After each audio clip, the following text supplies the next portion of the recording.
नमस्कार। आजमगढ़ ज़िले का एक थाना है फूलपुर, वहाँ का एक गांव है खानजहांपुर, यहीं का मामला है। हम आपको आज एक ऐसे मामले से आपको रूबरू करवाना चाहते हैं जिस मामले को आपने कहीं ना कहीं देखा होगा, या तो सुना होगा, या तो आप लोगों के बीच में ज़रूर ये घटना बीती होगी। हमारे साथ एक पीड़िता हैं, ये अपने माँ बाप की इकलौती थी और इनको मृत घोषित करके इनकी जो बुआ हैं, इनकी सारी ज़मीन जायदाद सब हड़प ली है। ये इनका कहना है। आज तकरीबन 22 साल से 22 साल से मुकदमा लड़ रही हैं और कोर्ट कचहरी का चक्कर लगा रही हैं। अभी तक इनको न्याय नहीं मिल पाया है। आज इस पंचायत भवन में, क्योंकि मेरे माँ की दूसरी शादी हुई थी, अच्छा, और मेरे बुआ का वहाँ आना जाना था, हम पकड़े हैं सुदामा को। हाँ। मेरी बुआ बोली है कि जब मैं पढ़ने योग्य हो गई तो मेरी बुआ बोली कि हमारे भैया तो मर गए, अब वो सिग्नेचर करने नहीं आएंगे, तो इसलिए आप दूसरे पिता का नाम ही डलवा दीजिए, क्योंकि सिग्नेचर करने यही जाएंगे। ये पढ़ाई पढ़ा के, मेरी माँ अनपढ़ थी, गंवार थी, और ये पढ़ा के मेरे दूसरे पिता का नाम को मेरी मार्कशीट में दर्शाया गया है।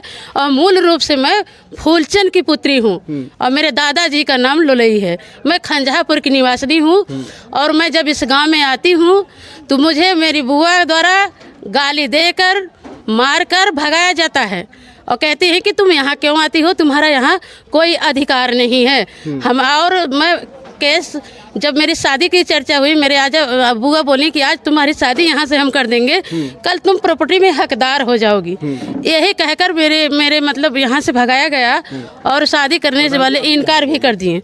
तो फिर मेरी दूसरी शादी तय हुई और मेरे ननिहाल वाले और मेरे दूसरे पिता के घर वाले जो है मिला जुला के गांव से चंदा लेकर मेरी शादी को संपन्न कराया गया।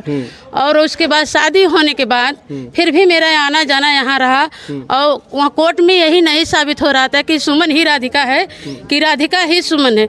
एक बच्ची दो, जज साहब बोले थे कि एक बच्ची दो बाप की कैसे हो सकती है। इसीलिए मुझसे पूछा गया कोर्ट में, क्या बेटा तुम ही सुमन हो? मैं कही कि हाँ सर, मैं सुमन हूँ और मैं जीवित हूँ। ये लोग मुझे कोर्ट में मृतक दर्शा रही हैं। इसके बाद मृतक दर्शाया जा रहा है। मैं बोली बाप सर ये गलत है, सर गलत है। मेरे मूल रूप से मेरे पिता का नाम फूलचंद है और मैं उनकी पुत्री हूँ। और ये जो लोग मृतक दर्शा रहे हैं उसका पेपर भी मेरे सामने है। और उसके बाद बुआ से बोली कि बुआ आप क्या चाहती हैं? आखिर मैं तुम्हारे खून की हूँ, तुम्हारे रिश्ते की हूँ, तुम्हारी भतीजी लगती हूँ और हो सकता है आपके मुझे खंजहापुर में ही मृतक दर्शाया गया है कि अल्प आयु में खंजहापुर में ही मृत हो गई है।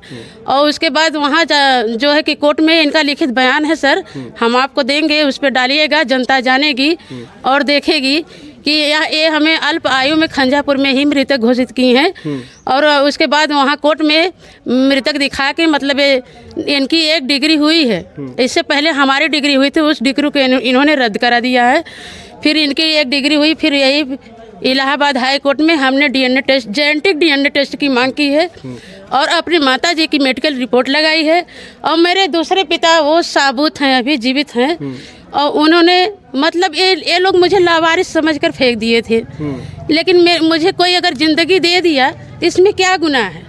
क्या नाम आपका? सुमन? सुमन उर्फ राधिका। देखिए, हमारे देश में सिर्फ ये कि ये सुमन ही नहीं है, इस तरीके से तमाम लोग पीड़ित हैं।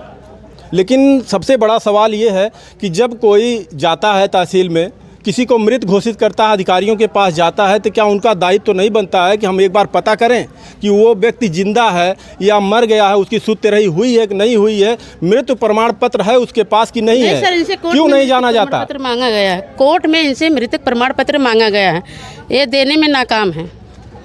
अच्छा, जैसा कि हमें पता चला, देखिए हम आपको नहीं जानते, हमें पता चला कि आप इकलौती अपने माँ बाप की थी, ये सत्य है? अपने माँ बाप की इकलौती संतान हूँ। और देखिए, पीड़ित पक्ष से भी हमसे बात हुई, हालांकि कैमरे पर आने से उन लोगों ने मना कर दिया, मतलब दूसरा पक्ष आपका जो है, उन लोगों ने बताया कि आप ख्याल वाल नहीं रखती थी उनका। सर, मुझे जब घर में रहने नहीं दिया जाता था तो ख्याल कहाँ से रखती? वो तो साफ इनकार कर रही हैं कि आप उनकी बेटी हैं ही नहीं। नहीं सर, मैं हमेशा तैयार थी। मैं अपने दादाजी से बोली कि अगर मेरे शादी से आपको दादाजी बोझ पड़ रहा है तो आप मैं शादी नहीं करूंगी। आपके पास एक बेटा था, उसके जगह पे मुझे आप रहने दीजिए, मैं आपकी परवरिश करने के लिए तैयार हूँ। लेकिन मुझे घर में रहने नहीं दिया गया। लेकिन यहाँ काफ़ी समय से हम भी हैं। जी सर। आपकी बुआ जो हैं उनके साथ में जो वो वह लोग तो यही कह रहे हैं कि आप उनकी बेटी हैं ही नहीं। सर वो झूठ बोल रहे हैं। अभी अंदर रेडियो साहब आए थे, वहाँ पे आपके गांव के भी लोग, तमाम लोग थे खंजहापुर के। क्या कुछ बात वहाँ पे हुई? सर गवाही तो दी है सर, वो सारे लोग की सुमन ही राधिका है, राधिका ही सुमन है। सभी लोगों ने आपके पक्ष में कि फूलचंद की लड़की है। हाँ। अच्छा, ये खुली बैठक कराने की कराने को किसने कहा था?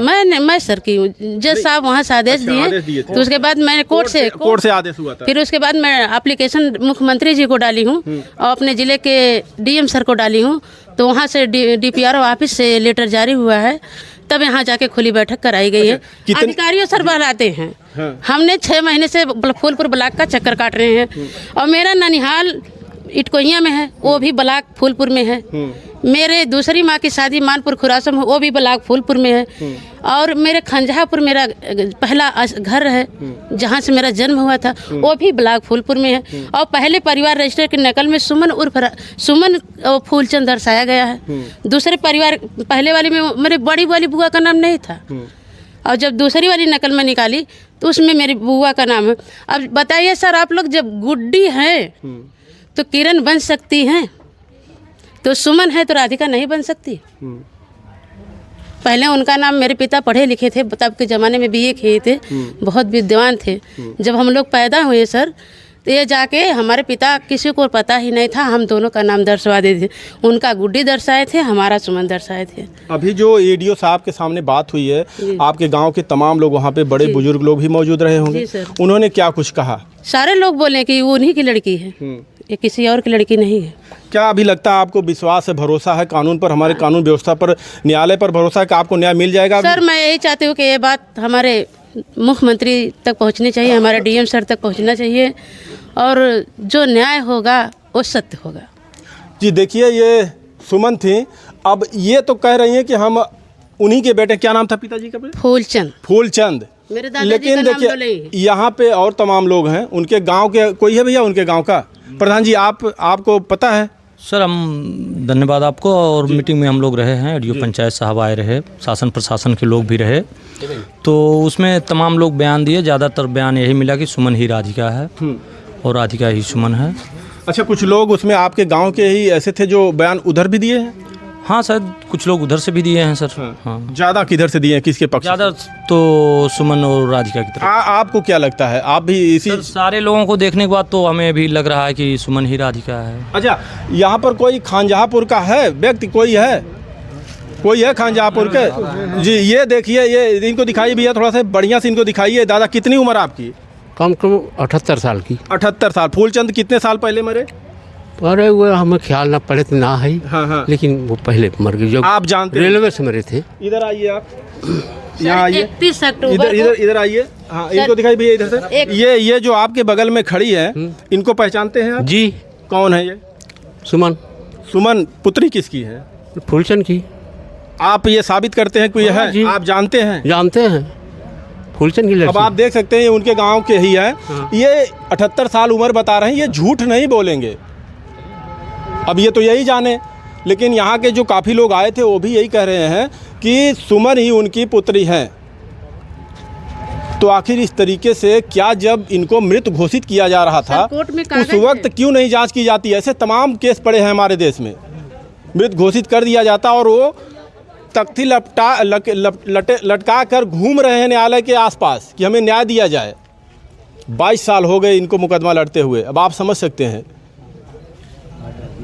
और कोई है जो इनको जानता पहचानता हो? है कोई इनके गांव का? मेरे अंकल हैं। आप इनके अंकल हैं? घर कहाँ आपका? खंजहापुर। इनको पहचानते हैं? सगा चाचा है। तो इनके पिता का क्या नाम था? फूलचंद नाम था। आप तो इनके खास ही हैं, तो ऐसा कोई होता जो और लोग गांव कभी नहीं आए थे? वो खड़े हैं यार उधर, बोला कहाँ चले गए? देखिए यहाँ पर अभी जो बैठक हुई है ADO साहब के बीच में, इनके पक्ष में बताया गया है कि ये फूलचंद की बिटिया हैं, उनकी ही पुत्री हैं। अब देखिए आगे क्या होता है। न्यायालय के आदेश पर इनको खुली बैठक की गई है। और यहाँ से, हाँ चाचा इधर आइए। हाँ सर बोलिए। ये कौन है, इनको पहचानते हैं? जी सर पहचानते हैं। ये फूलचंद की लड़की है, सुमन उर्फ राधिका, वही है। नाम क्या है आपका? राजेंद्र। कहाँ घर है आपका? खंजहापुर। इनको एकदम भली भांति जानते हैं ना? जी भली बात जानते हैं। क्योंकि यहाँ आरोप भी लगाया जा रहा था कि यहाँ पैसे लेकर सब आए, हम लोगों के ऊपर भी ऐसा आरोप लगाया गया है, इसलिए पूछ रहे हैं। आरोप लगाया जा रहा है सर, पैसे लेकर आए हैं। तो कैसे इनको मृत घोषित किया गया?